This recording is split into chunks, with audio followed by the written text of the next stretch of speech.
It's destroying the whole country, our children, our grandchildren. There comes a time when men have to not be worried about what people think of us, the peer pressure, or what even happens to us. We've got to say, whatever happens, happens. I'm throwing my full weight against you. But in a roundabout way, what I'm trying to say is, truth's time is coming. It's only ripening now. And now is the time to redouble the efforts for 9/11 truth.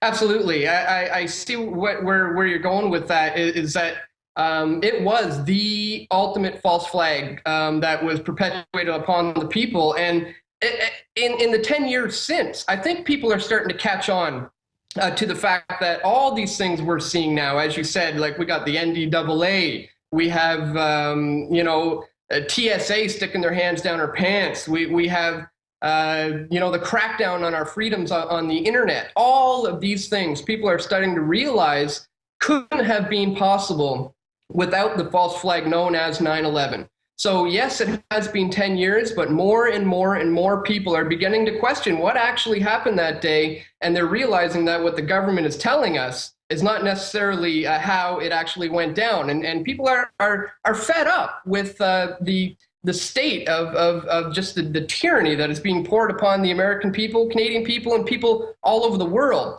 So again, that's why we wanted to get involved with this project and get this information out there. So we would strongly encourage people, if you have not seen it yet, please pick up your copy at INFOWARS.com or pressfortruth.ca, because this information is absolutely crucial. We will be releasing all of their presentations completely unedited at pressfortruth.ca, because as I said, getting this information out into the public is absolutely key. But if you would like the edited down comprehensive DVD, you can get that at pressfortruth and INFOWARS.com. And I'd like to say, in regards to the editing process of this disc, as I'm sure you can imagine, it was a rather overwhelming task. And I want to say at this point, we have to give credit where credit's due, and none of this couldn't have been possible without the work of Press for Truth's own Stephen Davies. Stephen Davies really came through on us for us on this project, and stayed up many restless nights editing and putting this DVD together. So I wanted to let people know that it couldn't have been done without Stephen Davies, and he's just did an outstanding job with this disc. Break down what is covered in a synopsis and who's in it, how the committee was set up, for those that haven't seen it yet, so they get an idea of what they're going to witness. Basically, we've structured it into each separate day. So the DVD has the 4 separate days, and then within each day, we have all of the guest speakers giving their presentations to the distinguished panel. And what is supposed to happen is at the end of the hearings in the following months, the panel will be reviewing all of the information submitted and drafting up a report that will coincide with this DVD, so that it can hopefully be the thing that is necessary to push for a real investigation into 9/11. So that's basically what the hearings was all about. And again, it takes time. It takes time to go over all this information. It's an incredible amount of information. And not only all the presentations, but I interviewed each of these speakers. We have people like Niels Harrit and Peter Dale Scott and Kevin Ryan and Richard Gage and David Chandler and Cynthia McKinney, and the list just goes on and on. So many people who have been at the forefront of researching what took place that day over the last 10 years are in this film. And we not only documented their presentations, but we also got one-on-one sit-down interviews with them. So that, in a nutshell, is kind of what you can expect from the DVD. It's a chronological documentation of the 4-day event, intermixed with my one-on-one interviews with all of them. And then, of course, the steering committee at the International Center for 9/11 Studies is now working on drafting up this report to coincide with this DVD to hopefully petition governments and to get the proper subpoena power and to be able to have, as I say, a real investigation into 9/11. Because as you'll see in this DVD, they completely shatter the official narrative that was given on what happened that day. And another thing is speculation and an opinion was all left at the door. None of that was brought up. They stuck strictly to scientific facts and only things that they could prove scientifically. And so that's another thing that I think is great about this informational package. And again, the system admits our whole world is based now upon this event. Of course, you have a better chance dying in automobile accidents and hundreds of other things, but they've really hyped the fear up, and the U.S. is now a land of cowards, home of slaves. At least that's what the system would like us to be.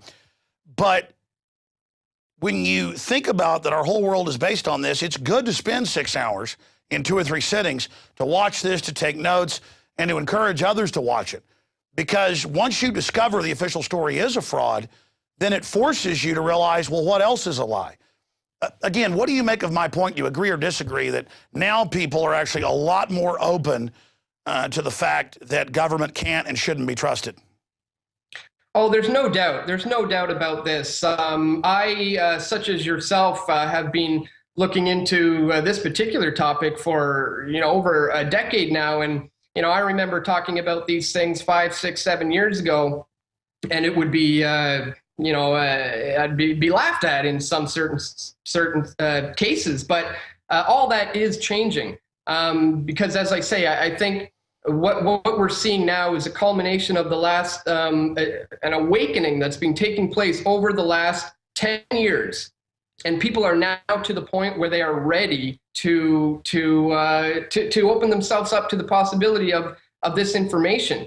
I like one of the presentations in this DVD brings up for the people who have a hard time considering this information. It's amazing, really. Still, there are people still out there who have the cognitive dissonance, where they literally won't believe what their very own eyes are telling them.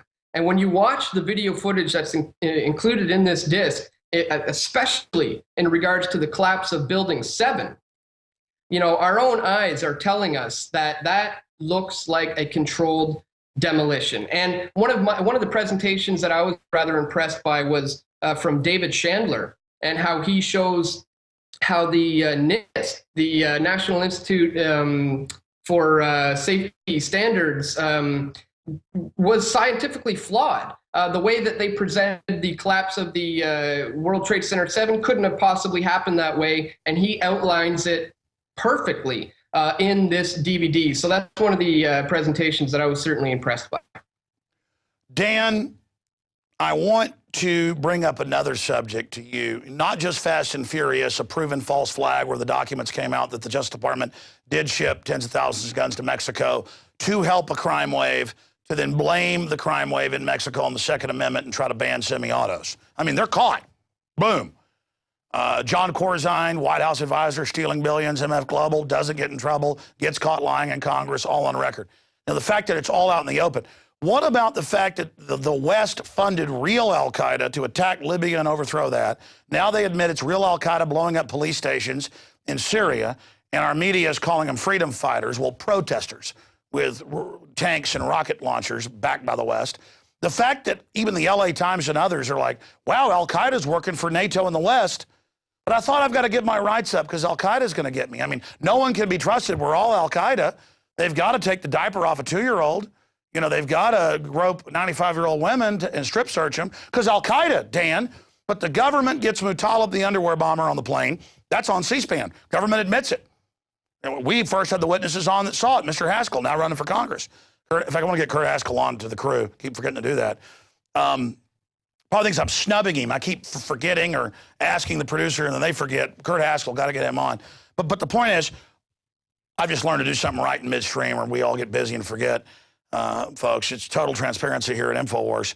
So all of that's going on. I mean, what about the fact that Al-Qaeda openly works for the criminal elements that have hijacked our society and that they're trying to play us off against each other, Muslims and Westerners, in a divide and conquer stratagem?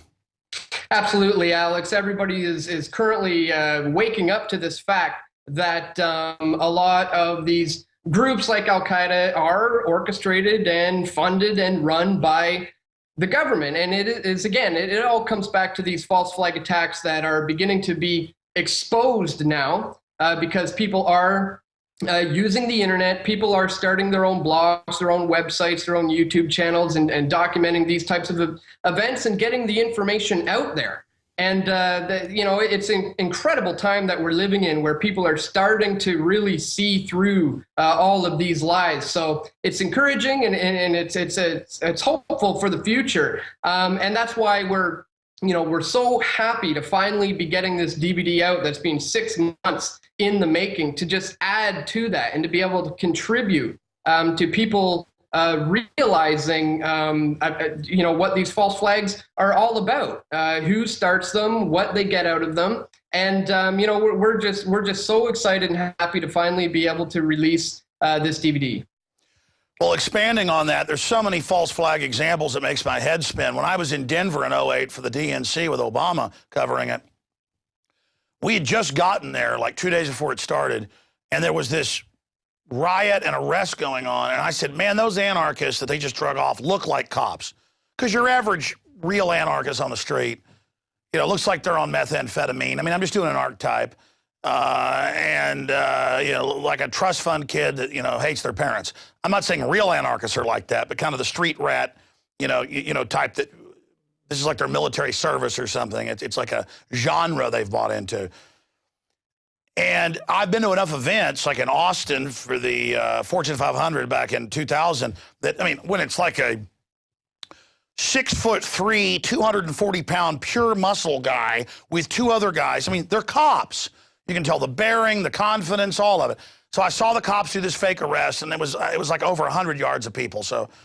And I went on air and I said, I think they just staged this to make it look like the protesters are bad here. 6 months later, because of a lawsuit, Denver police admitted they'd staged that.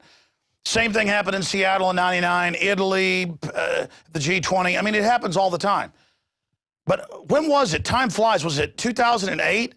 They're in right outside Ottawa where the police got caught doing the same thing.